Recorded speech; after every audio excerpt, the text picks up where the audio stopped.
Siti Rabi'ah Al-Adawiyah, yang terkenal ulama sufi perempuan, mau berangkat ke tanah suci. Ulama sufi ini pergi kemana-mana gak bawa bekal. Mengapa? Pasrah kepada Allah. Ini sufi yang dulu. Di perjalanan singgah kepada ulama sufi laki-laki, waliullah juga, cuma yang laki-laki levelnya di bawah beliau. Wali yang perempuan ini kelasnya lebih tinggi. Sampai di sana ditanya, Bu Nyai mau kemana? Saya mau ke tanah suci, Kiai. Kok dilihat Bu Nyai ini gak bawa uang. Dulu mata uang itu kan dirham atau dinar. Kalau dinar itu emas, dirham itu perak. Karena gak bawa uang, waliullah yang laki-laki masuk ke rumahnya, ambil satu kantong emas. Ini Bu Nyai katanya. Apa? Buat bekal di jalan. Mungkin mau beli apa-apa. Ternyata bagaimana? Bu Nyainya gak mau. Wah, saya gak perlu ini katanya. Saya gak perlu bawa kalau cuma emas. Loh kok gitu? Tangannya oleh beliau digerakkan. Begitu tangannya digerakkan, saudara, digerakkan begini, udara yang menyentuh tangannya jadi emas semua. Gini aja banyak emas di tangannya. Lah, saya gak perlu bawa, saya gini aja sudah emas ini. Tapi saya gak perlu, tak buang katanya. Ambil sampean aja. Ini ulama sufi. Artinya memang gak ingin kaya, saudara. Mengapa? Dunia ini bagi mereka takut mengganggu hatinya untuk beribadah kepada Allah. Karena hati mereka ini fokusnya hanya beribadah kepada Allah. Bismillahirrahmanirrahim. Alhamdulillahirabbil alamin. Fa inna asdaqal kitabi kitabullah wa khairal huda huda Muhammad sallallahu alaihi wasallam wa syarrul umuri muhdatsatuha fa inna kulla muhdatsatin bid'ah wa kulla bid'atin dalalah wa kulla dalalatin finnar. Kembali bersama saya Zulkarnain El Maduri. Kesempatan berikut ini yang akan diangkat sebagai tema pembicaraan terkait dengan Idrus Ramli yang mengangkat wali Rabi'ah Al-Adawiyah. Sekarang ini banyak orang sinting ya kalau kita lihat di dalam memahami agama. Banyak orang sinting dan selalu berbicara sesuatu yang tidak logis. Selalu berbicara sesuatu yang sifatnya hayalan gitu. Yang terkenal tahayul atau khurafat. Dan menjadi sebuah mitos yang kemudian mendatangkan keyakinan terutama dari kelompok-kelompok Islam tradisional di Indonesia. Kalau kita berbicara Indonesia itu ya, kalau berbicara Indonesia dari ujung timur sampai ujung barat, dari ujung selatan sampai ujung utara, kita akan melihat kelompok-kelompok di mana kelompok-kelompok itu selalu mengatasnamakan wali. Banyak lah. Jadi ada kelompok-kelompok, ada kelompok-kelompok manusia yang mewalikan, mengangkat, melantik orang-orang tertentu sebagai wali, melantik orang-orang tertentu sebagai, yaitu melantik orang-orang tertentu sebagai orang-orang hebat, orang-orang yang berkualitas sudah sampai pada tingkat wali. Nah, tentu ini adalah salah satu persoalan, saudara, yang tidak harus muncul ke permukaan, salah satu persoalan yang tidak harus terjadi pada setiap individu muslim. Nah, karena itu, sebagai seorang muslim, saya menganjurkan, menghimbau untuk membuka berbagai macam kitab. Tidak menjadi Idrus Ramli kedua gitu,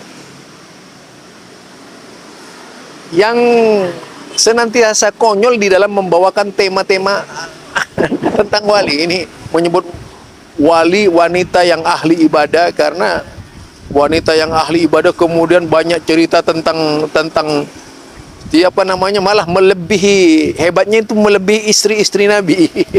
Kita tahu istri Nabi itu orang, bahkan itu Fatimah orang yang dijamin masuk surga. Asya itu orang yang dijamin masuk surga. Asya itu istrinya Fir'aun. Khadijah yang dijamin masuk surga. Nah, itu kita lihat ya.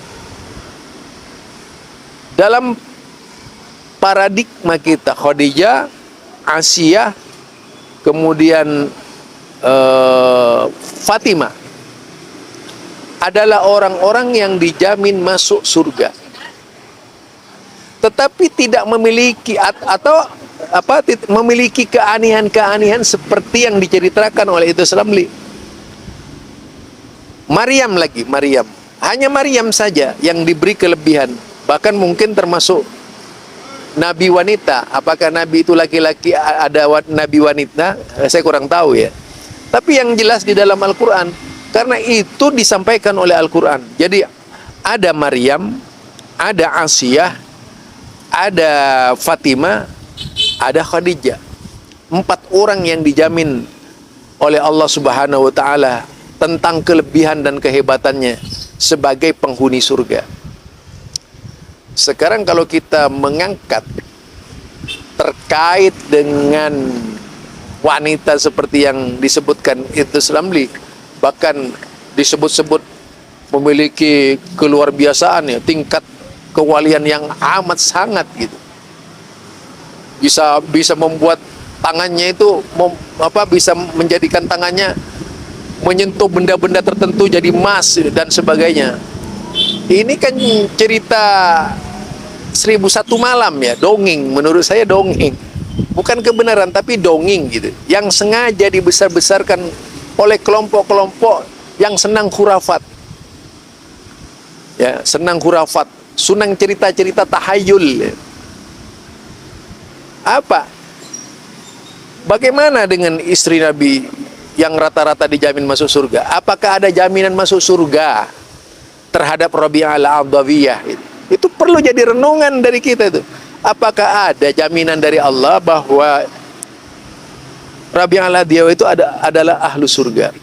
Mengapa kemudian seorang Rabi'ah al-Adawiyah yang diangkat ke muka bumi gitu, diangkat-angkat sebagai cerita aktual dalam perjalanan Anda sebagai seorang muslim, bukan wanita-wanita panutan yang sudah nyata-nyata disebutkan Quran tadi? Ada Maryam, ada, memang mungkin tidak ini ya, tidak ada cerita konyolnya seperti yang diceritakan oleh Anda itu. Jadi kan yang Anda ini konyol banget gitu, terlalu konyol. Ceritanya itu konyol banget gitu, bisa dikatakan fiktif. Jadi cerita fiktif, cerita dusta, hoax, yang disengaja dikarang-karang oleh orang yang menyandarkan. Karena memang ahli sejarah mengatakan banyak orang menyandarkan ceritanya kepada Rabi'ah al-Adawiyah, padahal cerita dusta yang dibuat-buat. Ya, termasuk yang disampaikan oleh Idrus Ramli ini di luar nalar sehat, di luar nalar orang-orang yang berakal waras. Hanya orang yang akal waras yang tidak bisa menerima cerita Idrus Ramli, kecuali sama-sama gilanya dengan Idrus Ramli itu di dalam memahami agama.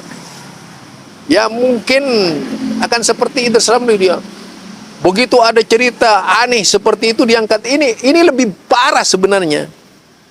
Mereka ini yang suka menghujat, inilah akidahnya orang yang suka menghujat Wahabi, ternyata percaya tahayul gitu. Jadi ingin jualan obat kepada masyarakat tentang kewalian. Nanti mungkin ujung-ujungnya Idrus Ramli itu menyebutkan dirinya wali juga seperti yang lain-lainnya. Soalnya umumnya kalau dari mereka itu pasti lahir berbagai macam wali itu. Jadi kelompok mereka ini adalah kelompok tempat lahirnya para wali. Semua orang diwalikan gitu. Bisa puluhan, bisa ratusan, seolah-olah wali itu seperti pisang goreng yang dijual di pasar-pasar itu. Wali itu kalau di dalam dunia mereka itu bisa terjadi kapan saja, di mana saja, berserakan itu seperti jualan pisang goreng. Ya Allah Subhanahu wa Ta'ala. Jadi sebagai seorang muslim, sebagai seorang yang disebut wali Allah itu orang yang taat kepada Allah, yang menjalankan perintah Allah, yang patuh kepada Allah. Jadi itu wali Allah, wali yang terikat dengan perjanjian Allah. Wali yang terus-menerus membela kepentingan Allah.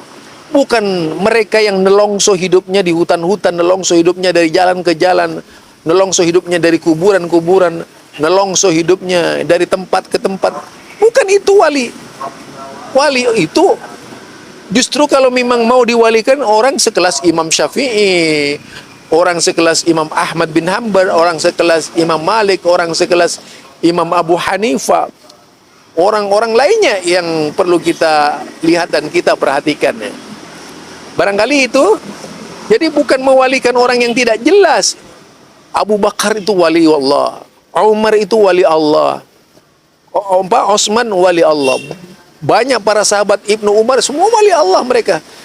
Karena mereka sudah mendapatkan ampunan dari Allah Subhanahu wa taala. Sedangkan wali-wali sekarang ini yang diangkat-angkat kan belum ada jaminan dari Allah Subhanahu wa taala.